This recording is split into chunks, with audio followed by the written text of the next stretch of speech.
Progs. Sa ngayon po ay pinsala. Narito na ang mga unang balita.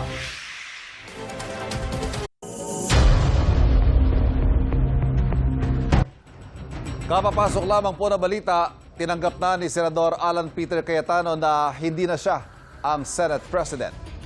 Sa isang Facebook post, sinabi ni Cayetano na may sapat na miyembro ang Gatchalian Bloc para pumili ng bagong Senate President, batay raw sa pag-uusap nila ni Senador Joel Villanueva. Hindi raw pipigilan ni Cayetano ang botohan para sa bagong Senate President.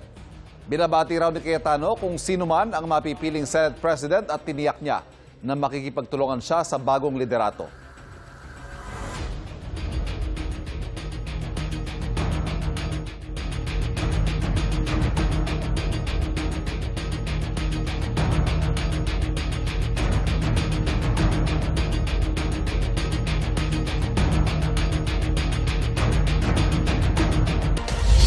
Igan, lumipat sa EDSA Bus Carousel ang maraming pasahero ng MRT3 dahil sa aberya sa Buendia at Guadalupe stations. Para sa detalye, may unang balita live si James Agustin. James! Igang, good morning. Katatanggap lamang natin ng impormasyon na ito mula sa pamunuan ng MRT3. Alas 6:57 po ngayong umaga nang balik na ulit sa normal yung operasyon ng buong tren ng MRT3. Mula po yan sa area ng North Avenue hanggang sa Taft Avenue Station. Pero kanina, Igan, maraming mga pasahero na patungo sana sa area ng Makati at Pasay na sasakay dito sa Quezon Avenue Station yung humanap na muna ng ibang masasakyan dahil naging limitado ang operasyon.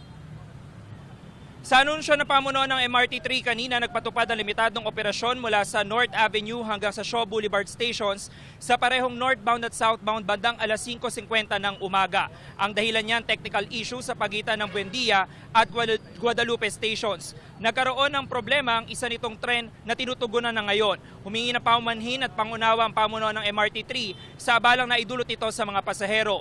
Dito sa Quezon Avenue Station, agad na nag-abiso ang staff kaugnay sa limitadong operasyon. Kaya ang ilang pasahero na patungo sa Makati at Pasay, hindi na muna tumuloy kanina. Ang iba, sasakay na lang daw sa EDSA Carousel. May mga nag-book din ng TNVS at motorcycle taxi. Hindi muna ako tutuloy siguro, sir. Kasi alas 7 po yung ano ko po eh. Pasok ko po ngayon.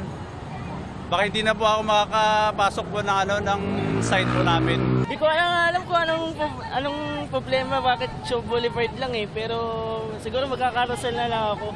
Galing pa ako ng Fairview, tapos ang trabaho ko nasa Makati, Ayala. So, ang laking hassle na hanggang Shaw lang yung biyahe. Pero, wala, these things happen. Ang gagawin natin?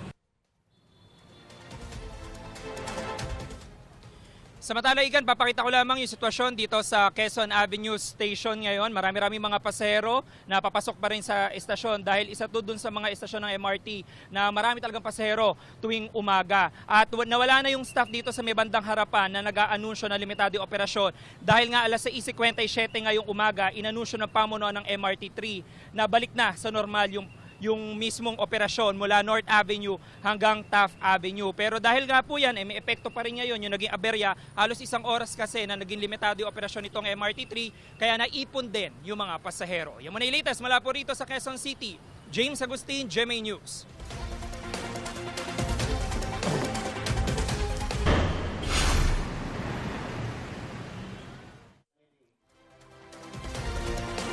Malaking tulong daw sa mga mamimili ko ipagpapatuloy ang pagpatupad ng 50 pesos kada kilong price cap sa imported na bigas.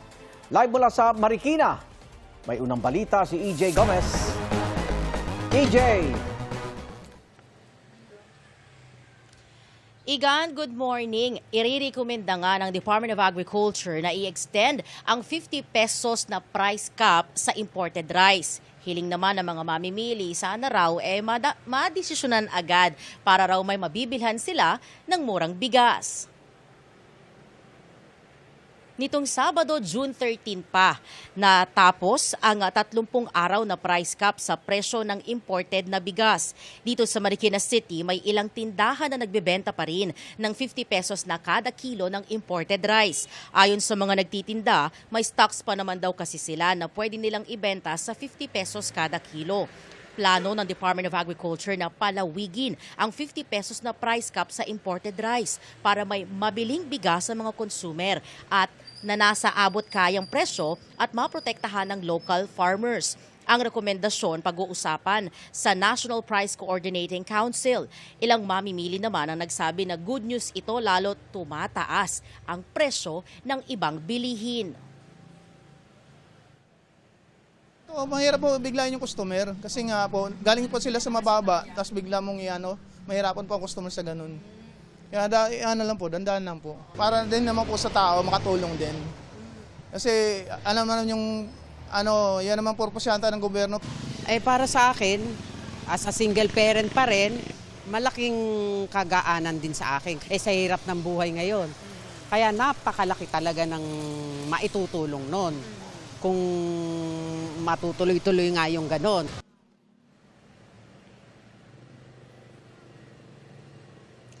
Igan, ayon pa sa mga nakausap nating mamimili, no, sana daw talaga magkaroon na ng final decision at agad naman na mapatupad daw sa mga palengke para nga raw meron silang murang mabibilhan ng imported na bigas. At yan, ang unang balita mula po dito sa Marikina City.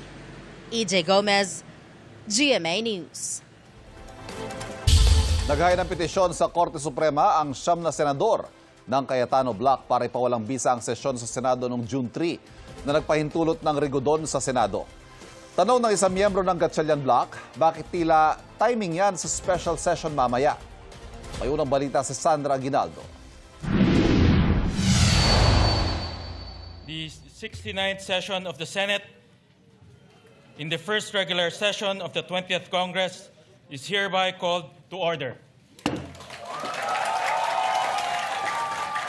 Ang sesyong ito kung saan iniluklok ng kanyang mga kagrupo si Senator Sherwin Gatchalian bilang Senate President pro tempore at Acting Senate President, kino-question ngayon ng grupo ni Senador Alan Peter Cayetano. Sa Korte Suprema, hiling nila maglabas ng status quo ante-order para ibalik ang Senado sa dati nitong kondisyon bago ang June 3. Hiniling din nilang ideklarang walang bisa ang lahat ng aksyon sa sesyon noong araw na yun, kabilang ang pagdedeklara ng quorum, pagbakante sa lahat ng elective position sa Senado at paghalal ng mga bagong officer at chairperson ng komite. Hiniling din sa korte na ideklara na nananatiling Senate President si Cayetano, si Senadora Loren Legarda naman bilang Senate President pro tempore, gayon din ang Senate Secretary at lahat ng chairperson ng komite bago ang sesyon noong June 3. Kasama sa respondents ang 12 senador na dumalo sa sesyon noong June 3, kabilang si Senador Cheese Escudero. Nung dumating si Escudero sa plenaryo, idineklara ng Gatchalian Bloc na sapat na ang kanilang bilang para magkakorum. Kasama rin sa respondents sina Renato Bantug Jr. na itinalagang Senate Secretary at retired Police Major General Alfredo Corpuz na itinalagang Sergeant at Arms. Kasama naman sa mga petitioners sina Cayetano, Legarda at 7 pang senador ng Cayetano Bloc. Hindi kasama sa mga petitioners sina Senador Joel Villanueva at Senador Mark Villar na umuugong na posible umanong umanib sa new majority. Hiningan namin sila ng reaksyon. Katwiran pa ng mga petitioner, nararapat aksyonan agad ng Supreme Court ang kanilang petisyon dahil may genuine issues of constitutionality. Anila na dapat matugunan. We have faith that the issue is something that is very important not only now but in the future. The issue will determine our kind of democracy, our kind of government. Ayon naman kay Senador Ping Lacson na isa sa mga respondent, dapat daw mas maagang inihain ni Cayetano ang petisyon. Gusto raw ba ni Cayetanong gumawa ng eksena sa pag-invoke ng kanyang petisyon sa Korte Suprema? Ani Lacson, hindi raw papayag dito si Gatchalian at ang kanilang grupo. Sinisika pa naming makuha ang panig ng iba pang respondents. Nakatakdang magsagawa ng special session ang Senado at Kamara. May listahan ng legislative measures na nais ng Malacanang na maipasa pero posible ring makapagluklok ng bagong Senate President habang nakasesyon. Bukod kasi sa 12 senador ng Gatchalian Bloc, nagsabi na si Villanueva na dadalo siya sa sesyon. 13 boto ang kailangan para makapaghalal ng bagong Senate President. Kung 13 na sa kanila, congratulations. We know how you got it, sa pananakot, panunuhol, sasabihin, ikukulong. But sabi namin na anytime na 13 kayo na mamuno. Pero hindi magbabago principle namin. Walang katiyakan sa ngayon kung dadalo ang Cayetano Block sa special session. Patuloy naming hinihingan na reaksyon si Gatchalian at iba pang senador ng kanyang grupo. Pero sa naunang pahayag, sinabi ni Gatchalian na umaasa siyang dadalo ang Cayetano Block sa sesyon. Tumanggi siya magkomento kung 13 na ang kanilang hanay. So paano kung hindi sila umattend yung block nila, makakapagpatuloy pa rin Yes, because of the yung Abelino case, may quorum tayo. Ito ang unang balita. Sandra Aguinaldo, GMA News.